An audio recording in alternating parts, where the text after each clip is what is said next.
Saudara-saudariku yang dikasihi Tuhan, berjumpa lagi di dalam Apa Kata Romo.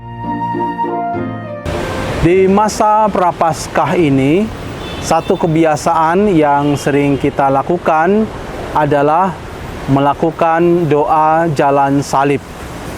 Doa jalan salib merupakan kebiasaan kita sebagai orang Katolik untuk merenungkan peristiwa sengsara dan wafat Tuhan kita Yesus Kristus untuk keselamatan kita. Di banyak gereja kita melihat ada seringkali 14 peristiwa jalan salib. Namun di beberapa tempat atau mungkin di buku-buku doa kita bisa menemukan lebih dari 14 atau bahkan kurang dari itu. Dan juga kadang-kadang peristiwa-peristiwanya sedikit berbeda dari yang biasa kita doakan. Nah, bagaimana kita memahami itu semua? Pertama, kita mesti melihat jalan salib sebagai sebuah devosi, yaitu doa yang kita lakukan atas dasar cinta kita kepada Tuhan, atas dasar bakti kita. Maka sebagai sebuah devosi, jalan salib disesuaikan dengan bagaimana kita sungguh-sungguh dapat menghayati peristiwa-peristiwa sengsara Tuhan Yesus. Dan dalam tradisinya sendiri, jalan salib mengalami banyak perkembangan.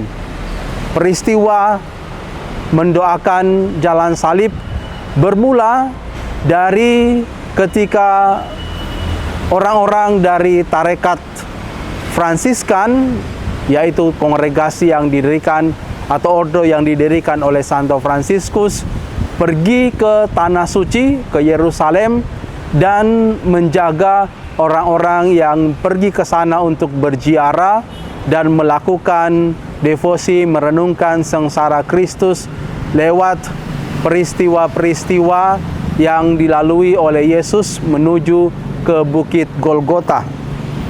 Dan dari situ Ordo Fransiskan mendapat secara khusus keistimewaan dari Paus untuk menjadi penjaga Tanah Suci. Dan kemudian devosi jalan salib ini berkembang. Dulu memang tidak ada ketentuan jumlah yang didoakan untuk peristiwa jalan salib. Bahkan kadang-kadang berkisar dari 7 peristiwa sampai bahkan 30 peristiwa. Perubahan ini kemudian terjadi di tahun 1686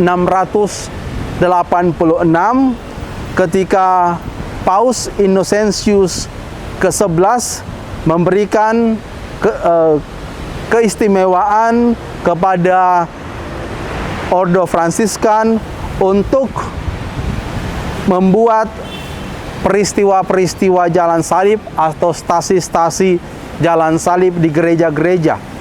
Ya, lalu kemudian juga ini diperluas oleh Paus Clement ke-12 pada tahun 1731, ya, yang memungkinkan gereja-gereja untuk memiliki jalan salib seturut dengan persetujuan dari uskup setempat.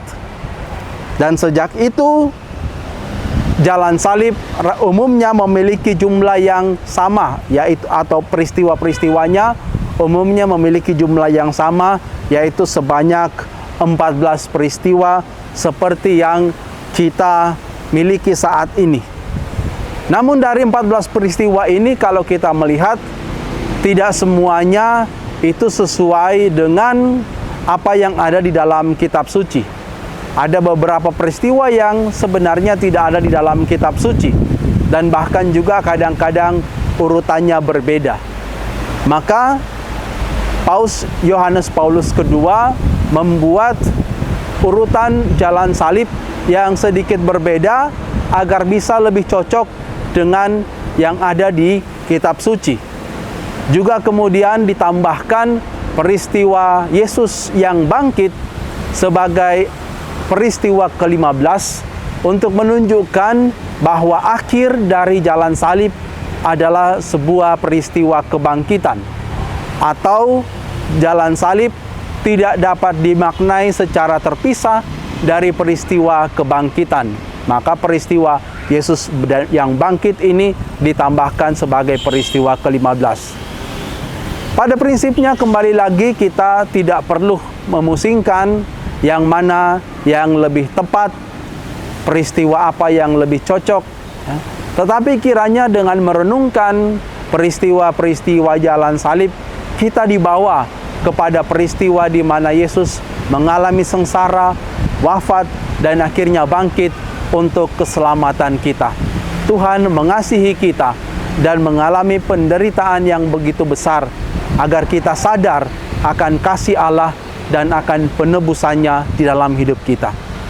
Demikian, sahabat Immaculata yang terkasih, semoga kita selalu mengalami, terutama di masa Prapaskah ini, kasih Allah, dan pada akhirnya kita boleh dalam sukacita merayakan kebangkitan kita bersama kebangkitan Kristus. Tuhan memberkati kita. Amin.